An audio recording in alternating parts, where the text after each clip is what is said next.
ዛሬ የአቴሽ ልደት ነው። መርጃን የአቴሽን ልደት በሆነ መንገድ ለማክበርና እሱን ሰርፕራይዝ ለማድረግ እየሰራች ነው። ከጀማል ጋር እየተመካከለች ነበረ። ቤት ውስጥ ብዙ ጦርነት አለ። እንደዛም ሆኖ ግን ከቤታቸው ወጥተው የእነሱን ደስታ በጭራሽ በማይረብሽ መንገድ ይህንን የሚገርም ቀን ማሳለፍ ነው የምትፈልገው። ጀማልን እንዲህ ብናረግ እንደዚህ ብናረግ እያለች ታማክረዋለች። በሌላ በኩል የሙዘይን ሀዘናውን ቢሆን እንደቀጠለ ነው። ሙዘይን አንገቷን ደፍታለች። ሙዘይን ከዛም በላይ እጅግ በጣም ደግሞ ያማራል ነገር ልጇን ገና ሳታቀው አይኖቹን ገና እንኳን በደንብ አይታ ሳትጠግብ ነበረ ከሷ የተነጠቀችው። ሃይደር ለህይወቴ ማስተማመኛ ፈልጋለሁ ብሎ መጀመሪያ የሚስጥር ቢነግራትም ነገር ግን እሱን ለማስገደል በመጨረሻም ሰው እየላከችበት ናት ያለችው። ሙዘይን ውስጥ ለውስጥ የተጎዳች ትምሰል እንጂ አሁንም ቢሆን ሴራ ማጠንጠናን አላቆመችም። በሌላ በኩል ጀማልና ድሜት በውጭ በኩል እያወራናቸው ያሉት ነይ እፈልግሻለሁ ኒድ እያላን ነው። በድንገት አቴሽ መጣ። አቴሽ ሲመጣ ቀድሞውኑ ቅድም መርጃን ከጀማል ጋር ውጪ ሆና ስታወራ ስለነበረ እዚህ ጋር ቀረብ ብሎ ሊያናግራቸው እየሞከረ ነበረ። ወደ ልትሄዱ ነው ብሎ እየጠየቃቸው ነው። ከዛ ድንገት እነ ጀማል እንመለሳለን ብለው ይሄዳሉ። መርጃንም መጣች። ስትመጣ ከሆነ ነገር ከኔ ደብቀሽ እያረግሽን ያለሽ የኔ ፍቅር ግን ምን እንደሆነ አልነግሪኝም እያላን ነበረ። ጊዜ ሲደርስ ነው የምነግርህ፣ ጥያቄ መጠየቅ አይቻልም እያለችው ነበር። እሺ አለቃ አንቺ ያልሽው ችግር የለም እያላን ነበረ። በጣም አሪፍ እንሂድ እስኪ እያለችው ነበር። የት እያላን ነበረ። የትም ዝም ብለን ወክ እናርግ እስኪ ወክ ማድረግ አምሮኛል ምን ችግር አለው? አቤት ውስጥ ተቀምጠን በጣም እየተጨናነቅን ያለ አይመስልህም? በል እንንቀሳቀስ፣ እኔም ደብሮኛል፣ በቃ ትንሽ ወጣ እንበል እያለችው ነበረ። እሺ ሌላ ያው እንትን ያልሽው ነገር ካለ ብትነግሪኝ ደስ ይለኛል እያለ ነበር። ሌላ ምን እላለሁ እያለችው ነበረ። ከዛም በኋላ እሺ ተባብለው በቀጥታ ወደ መኪናው ይሄዱ ነበረ። የመኪናውን በር ከፈተችለት። ዛሬ ምን እየሆነ ነው ያለው ብሎ ገርሟት ይመለከታታል። ምንም አንተ ብቻ እኔ የምልህን ነገር ብቻ አርግ አለችው። መኪና ውስጥ ሁለቱም ተያይዘው ገቡ። ከዛም ይንቀሳቀሳሉ። በሌላ በኩል ሙዘይንም ብትሆን መርጃን የሰጠቻትን ፎቶ በእጇ ይዛለች። በእጇ ይዛውንም ቢሆን አንገቷ እንዳቀረቀረች ነው። ልጄን ካን ይነጠቁኝ፣ ምርጡን ልጄን ካን ይነጠቁኝ፣ ልጄን ወሰዱብኝ፣ ሰራላችኋለሁ፣ አለቃችሁም፣ አንላቀቅም። እንዴት እንደዚህ አይነት ጭካኔ፣ እንዴት ሰው ላይ እንደዚህ አይነት ጭካኔ ይደረጋል እያለች ነበር። በድንገት ዛራ መጣች። ለሙዘይን መድኃኒትና ውሃ ይዛላ ነበር የመጣችው። ሙዘይን መድኃኒትሽን አመጣውልሽ እያለች ነበር። ሙዘይን ግን ምንም አይነት መልስ የላትም። ዛራውንም እንደቆመች ናት ያለችው። ድንገት እዚህ ጋር የምታስታውሰው ነርሚን ስትጮህባት ነበረ። አንጀሌ ልጅ ገዳይ ነሽ እያለች ነበር። ሙራት ባንቺ ምክንያት ነው የሞተው፣ ሙራትን ባንቺ ምክንያት ነው የቀበርኩት እያለች ነበረ። እንዴት ሃይደር ልጁን እንደቀያየረ እዚህ ጋር እየተናገረቻት ነው። ድንገት ይህን እያስታወሰች በድንገት ነበረ አስሊ መጣችው። አስሊ መጣችና ዛራን በቃ ዛራ ሂጂ አንቺ ችግር የለውም መድኃኒቱን ሰጣታለሁ እያለች ነበር። ዛራ መድኃኒቱን አስቀምጣት ሄዳለች። አስሊ እናቷ አጠገብ እየተቀመጠች ነበረ። እማዬ እንደዚህ መሆን የለብሽም እባክሽ እያለቻ ነበረ። ሙዘይን አሁንም ቢሆን እያለቀሰች ነበር። እሱን ስጭኝ ብላ ፎቶን ተቀበለቻት። መድኃኒትሽን መውሰድ አለብሽ፣ ከራስሽ ጋር ታረቂ ስትራ ነበር። እኔን ተይኝ አንቺ ልጅ ተይኝ በቃ ስራ ነበረ። እባክሽ እማዬ ራስሽ እንደዚህ ማድረግሽን አቁሚ እባክሽ፣ እኔን አታግይኝ፣ እኔን ማግለል የለብሽም። እሱ እኮ ለእኔም እኮ ወንድሜ እኮ ጭምር እኮ ነው። እኔም እኮ ተጎድቻለሁ እያለቻ ነበረ። ሙዘይን እዚህ ጋር እያለቀሰች ነው። ጨራሽ አስሊ ስታክፋት ደግሞ ባሰባት። መልሳ ፎቶን እያነሳችው ነበር። ልጄ ብላውንም ቢሆን እያለቀሰች ነበር። ማየ በደንብ አልቅሽ ይውጣልሽ፣ በደንብ አልቅሽ ስትላ ነበረ። በሌላ በኩል ጀማል እና ድሜት በቀጥታ ወደ እዛኛው ቤት ሄዱ። የማቴሽ ለመርጃን ወደ ገዛላ ቤት ከሄዱ በኋላ እዛ ቤት ውስጥ የሆነ ሰርፕራይዝ ነገር ለመፍጠር እየሞከሩ ነበረ። መልካም ልደት የሚል ነገር እየለጠፉ ነበር ግድግዳ ላይ። ድሜት እዚህ ጋር እንደዛ ቢሆን ጥሩ ነው፣ ይሄ ግን እየሰቀልንበት ቦታ ጥሩ አይመስለኝም።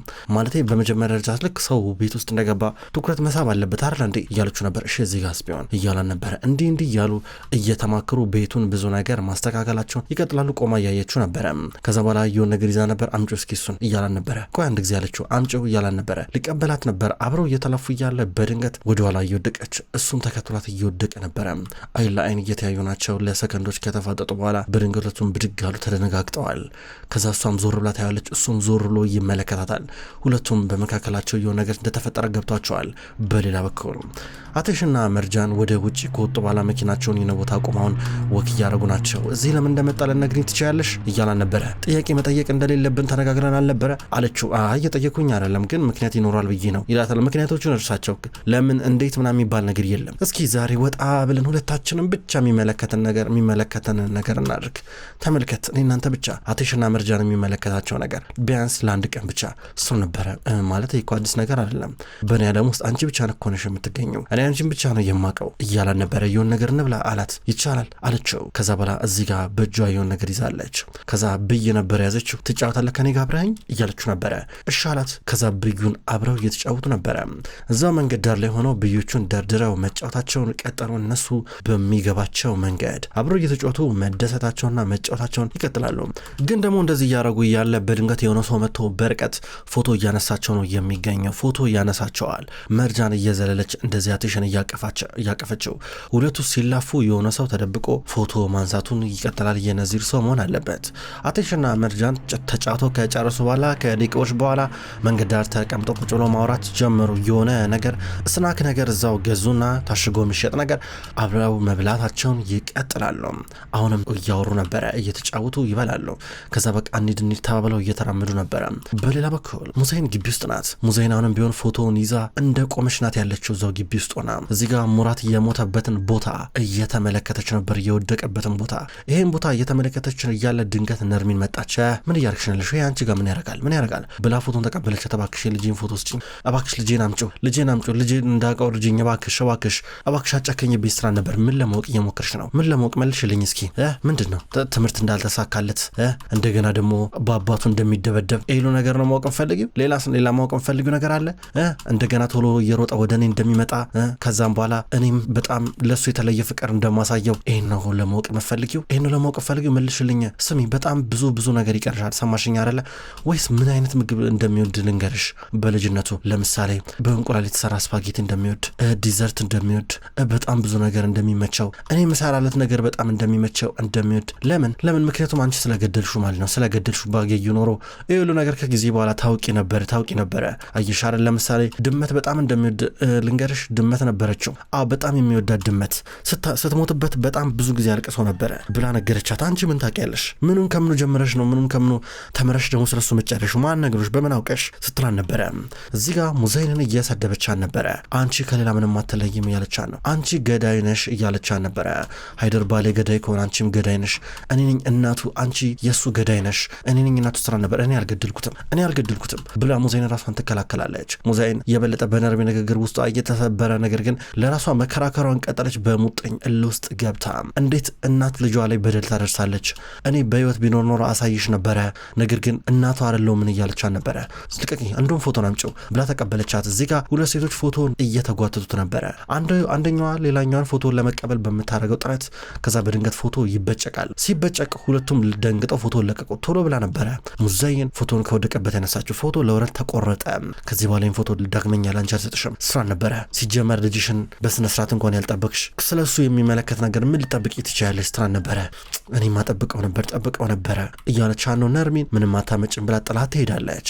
በአንድ በኩል እዚህ ጋር ሙዛይን ደግሞ ሃይደር አሳያለሁ፣ ሃይደር ቀንህ ደርሷል፣ ቀንህን ጠብቅ እያለች ሙዛይን አሁን ደግሞ በቀጥታ ጥፋቱን በሙሉ ወደ ሃይደር እያዞረች ነው። እነሆ ሃይደር እስር ቤት ውስጥ ያለው ሽንት ቤት ገብቶ ብናን ተጠቃቅሞ እየወጣ ነበረ። በድንገት ሁለት ወንዶች መጡ። ሲመጡ ምንድን ነው ብሏቸው ተመለከታቸው። አመጣጣቸው ደስ አይልም። ጥሏቸው ሌላ ነበር። ባከው ሌነምቴ ነው ብለው ገፈተሩት። ምንድን ነው እናንተ ሰዎች አሳልፉኝ፣ ከኔ ጋር ችግር ውስጥ እንዳገቡ እኔ ማን እንደሆንኩ ታውቃላችሁ እያለ ነበር። ሊያስፈራራቸው ሞከረ። ኧረ ማንስ ብትሆን ማንኛ ታዲያ ምን አገባን እያሉ ነበረ። ሰማኸው ይባባሉ፣ ይቀልዱበታል። ስሙኔ ምንም ያረኩት ነገር የለም ዞር በሉ ከፊቴ እያለ ነበር። ነገር ግን የሆነ ሰው ላይ የሆነ ያረከው ነገር አለ አለውና አንደኛው የሆነ ስለታማ ነገር አወጣ። ምን እየሆነ ነው ያለው እዚህ ጋር ምን ልታረጉ ነው ሲል ነበረ። ሆድን ልንወጋ ይሉታል። ከዛ አረፉ። ስነስርዓት ያዙ፣ ስነስርዓት ሙዛይና ታይላከቻችሁ ምን ማለት ነው ይላችሁ። ገንዘብ ሰጣችኋለሁ ሲል ነበር። ገንዘብ ለኛ ምንም ማለት አይደለም እያሉት ነበር። አንደኛው ታገለው፣ ሌላኛውም እንደዚሁ እየተጣላው ነበረ። ለሁለት ሊደበድቡት ሞከሩ። ከዛ ፈራ። ከዛ ወገውት። አንደኛው ወጋውና ሙዛይን ሰላም ታለካላለች በል እንግዲህ በመጨረሻም ወደ ጥልቁ ተወርዳለ ብሎት ወቅቶት ይሄዳል። ሃይደር ሆዱ ተወቅቶ ማቃሰት ጀመረ። እየጮኸ ነበር ያለው። በመጨረሻም በሞትና በህይወት መካከል እያጣጣረ ነው የሚገኘው።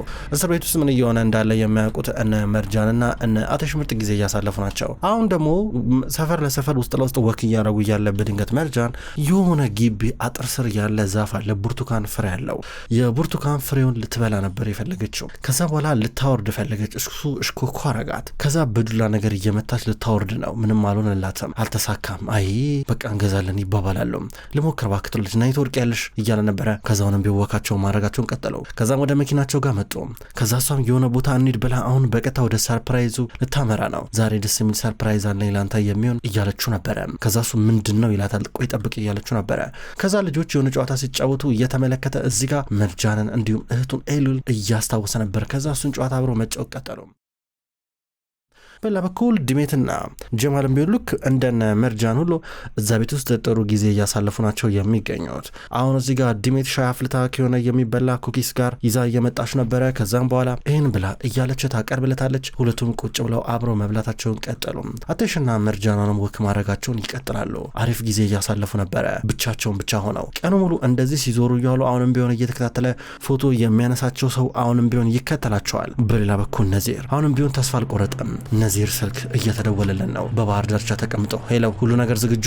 እኔ ምንም አይነት ስህተት አልፈልግም። እሺ አንድ ነገር ተሳሳቱና ማለት ነው ጨርሳችኋለሁ። ዋጋ ነው ማስከፍላችሁ። እሺ ደውሉልኝ፣ በቃ አሳውቁኝ እያለ ነበር። እንዲህ ካለ በኋላ ስልኩ ይዘጋል። አቤት በመጨረሻም ካራኖችን ጉድ ነው መሰራቸው። በተለይ ደግሞ ያ የማይረባቴሽ እያለ ነዚር በባህር ዳርቻ ቁጭ ብላውንም ቢሆን እየዛተ ነው። አጠገቡ ማንም የለም። አሁን እዚህ ጋር መርጃና ቴሽ ጉዞ ጀመሩም። አብረው እየሄዱ ናቸው። ሁለቱም እየተሳሳቁ ይነጋገራሉ። በሌላ በኩል ሙዛይን ቅድም የተቀደደውን ፎቶ በመጨረሻም በፕላስተር ልብድ አድርጋ አጣበቀችው። ካጣበቀችው በኋላ ከዛም በኋላ በቀጥታ አሁን ቁጭ ብላ እሱን እያየች ስትብሰለሰል ድንገት ተደወለላት። አነሳችው። ሄለው እያለች ነበር። ሄለው ወይዘሮ ሙዛይን ያው ሃይደር አልሞተም፣ ሊሞት አልቻለም፣ ሆስፒታል ወስደውታል ብለው ነገሯቸው። ምን እናንተ ምንም ችሎታ የሌላችሁ ወንዶች ስትል ነበረ። ያለበት ሁኔታ እንዴት ነው ብላ ተናገረች። እንዲህ ስጠይቃቸው እስካሁን ድረስ አልታወቀም፣ ነገር ግን ሆስፒታል ገብቷል። እዛ ያሉ ሐኪሞች እንግዲህ ሊያተርፉት እየሞከሩና መሆን አለበት ይሏታል። ሃይደር ከዚ ሆስፒታል መውጣት የለበትም፣ በሰላም መሞት ነው ያለበት፣ እሱም መግደል አለባችሁ እያለች እዚህ ጋር ሙዛይን ቁርጥ ያለ ትእዛዝ ሰጠች። እሺ እንችላለን እንሞክራለን እያሏን ነበረ። ዝቅ ብላ ፎቶን ተመለከተች። የልጇን የሙራትን እስከምገለው ድረስ አይደርም፣ ምንም አይነት ሰላምም የለኝም እያለች ነበረ። ከዛ በኋላ ዝቅ ብላ አንስታ ደግሞ መልሳ እየተመለከተችው ናት እያለችው። በሌላ በኩል አቴሽ አሁን የሆነ ቦታ መጣ። ጨለማ ነው።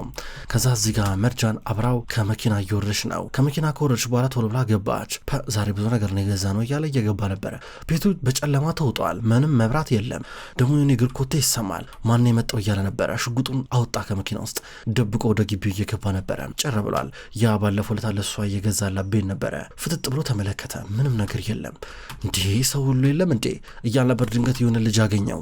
አይቶት አያውቅም። ምን ታረጋለህ እንደዚህ? ምን ታረጋለህ? ሌባ ነህ እንዴ ብሎ ሽጉጥ አውጥቶ ጎሮሮ ስር ሲደቅንበት፣ አራራኔ ወንድሜ እኔ ፎቶግራፈር ነኝ፣ ምንድነው የምታወራው? እኔ እዚህ ፎቶ ለማንሳት ነው የጠራሁት እያለ ነበር። ማነው አለቃ ተናገር ሲለው ነበር። አራኔ ምንም አለቃ የለኝም፣ እኔ ፎቶግራፈር ነኝ አልኩህ እኮ፣ እኔ በነጻ ፍቃድ ነው የምሰራው ብሎ ካሜራውን እያሳየው ነበረ። አቴሽ ደነገጠ። እዚህ ጋር ምንድን ነው ሲል ነበር። በድንገት እነ መርጃን ከጨለማ ውስጥ ወጡ። መልካም ልደት ለአቴሽ እያሉ እየዘመሩ እየወጡ ነበር። ኬክ ይዛለን መጣች። ሻማ ለላዩ ላይ አቴሽ ተኮሳትሯ እያደንግጧል። ግራ ገባት። እሷን ብትሆን እንዴት ደስ አልተሰኝም እንዴ ስትል ነበረ። በሌላ በኩል አሁን ሃይደር የሚገኘው ሆስፒታል ነው። ሃይደር ሆስፒታል ውስጥ ተኝተዋል። አንድ እጁ በካቴና ታስሯል። ምንም እንኳን ሆስፒታል ውስጥ ቢተኛም እንኳን ከእስር ቤት መውጣት ወይም ከሆስፒታሉ ማምለጥ አይችልም። ከዛ ድንገት ነዚር መጣ። ነዚር እንዴት መጣ ሲለው ነበረ። ለአንተ ብዬ ነው የመጣሁት፣ ሊገሉ ይፈልጋል፣ የሙዛይን ስራ ነው አይደል እያሉ ነበር። አዎ በእናትህ እቺ ሴትዮ ጭራሽ ምንም በቃ ከኛ ጋር እኮ ያላት እልህ እያሉ ነበር። ስማ ራስን ጠብቅ፣ በነገራችን ላይ ራስን ጠብቅ። እኔ ራሴን ለማስመለጥ እየሞከርኩኝ ነው። በተቻለው አቅም አመልጣለሁ፣ ነገር ግን መርጃን እኔ ናት። አቴሽን ቢሆን እዚህ ቀብረዋለሁ። አቴሽን አፈር ውስጥ ነው ማኖረው። ገባ አይደል? ሃይደር ጠንካራ መሆን አለብህ። እኔ እናንተ በተስማማነው መሰረት እኔ መርጃን አገባለሁ፣ አቴሽን እንቀብረዋለን። ከዛ በኋላ የምንፈልገውን ነገር የምናሳክ ይሆናል ይለዋል። ነዚር እኔ መጀመሪያ ከዚህ ሉጣ ገባ፣ ከዚህ ሉጣና የሚሆነው ነገር ይሆናል ሲሉ ነበር። ትወጣለህ፣ አቸኩል ይኸውልህ አሁን በመጀመሪያ ደረጃ ብዙ አውሎ ነፋስ አለ፣ ገባ የሉ ነገር ማለፍ አለብን እያሉ ነበር። ከዛም በኋላ እየፈታለት ካልጋ ቀና እያደረገ ነበር። ቀና በል ማምለጥ አለብን ይለዋል። እንደምንም ብሎ ሃይደር እያመመውን ቢሆን እያቃሰታ ካልጋው ሊነሳ ነው። በሌላ በኩል አቴሽ እና መርጃን ተሰበሰቡ አሁን እዚህ ጋር። ከዛ በኋላ ቁጭ ብለው እያወሩ ነበር። ዛሬ አቴሽ ልደት ነው። ዛሬ ለካ ፎቶ ሲያነሳቸው የነበረው ሰው ራሱ የነ ጀማል ሰው ነው። ቅድም ፎቶ ሲያነሳቸው የነበረው ሲያሳልፉ የነበሩትን ቀን አሁን እንዳለ አሳጠበው ሰጧቸው። እነ አቴሽ ሲመለከቱት በጣም ነበረ ደስ እያላቸው የነበረው። ከዛ በኋላ አሁን እዚህ ጋር ድንገት ነበር ጀማል ወደ አቴሽ እየቀረበ ነበረ። አቴሽ ከእስር ቤት እኮ አመለጠ እያለ ስለሌላ ሰው እየነገረው ነበረ። አቴሽ ትኩር ብሎ ያስባል። ትንሽ ደንግጧል። እዚህ ጋር መርጃን ኬኩን ይዛ መታ ሻማ ከሰጠችው በኋላ እንዲያጠፋ እየሰጠችው ነበረ። አቴሽ ግን ልቡ ለሁለት ተከፍሏል። ውድ ተመልካቾች እንኳን ወደ ቅጠል ቲቪ ዩቲዩብ ቻናል በሰላም መጣችሁ። ተመልካቾች በዛሬው ዕለት መሀል ልብ የተሰኘውን ድራማ ተመልክተናል። ተመልካቾች ቅጠል ቲቪ ዩቲዩብ ቻናል መሀል ልብ፣ ቀይ እጣ እንዲሁም የክብር ጌጥ የሚሰኙ አስገራሚ የቱርክ ድራማዎችን እያፈራረቀ ወደ እናንተ ማድረሱን ይቀጥላል። እናንተም ቪዲዮዎች ወደ እናንተ ሲደርሱ ላይክ እያረጋችሁ እንዲሁም አስተያየት እየሰጣችሁ ኮሜንት እያረጋችሁ እንድትከታተሉ ከወዲሁ ለመጋበዝ ወዳለሁ። ከመጀመሪያው እስከ ፍጻሜው ስለተከታተላችሁን ከልብ አመሰግናለሁ። ሁልጊዜ ዘውትር እየመጣችሁ ቪዲዮዎች ላይ ኮሜንት የምታደርጉና የምትከታተሉኝን ክብሯን ተመልካቾቼ ከልብ አመሰግናለሁ። በቀጣይ በአዲስ ቪዲዮ እስከምንገናኝ ድረስ በያላችሁበት መልካም ቆይታ ይሁን።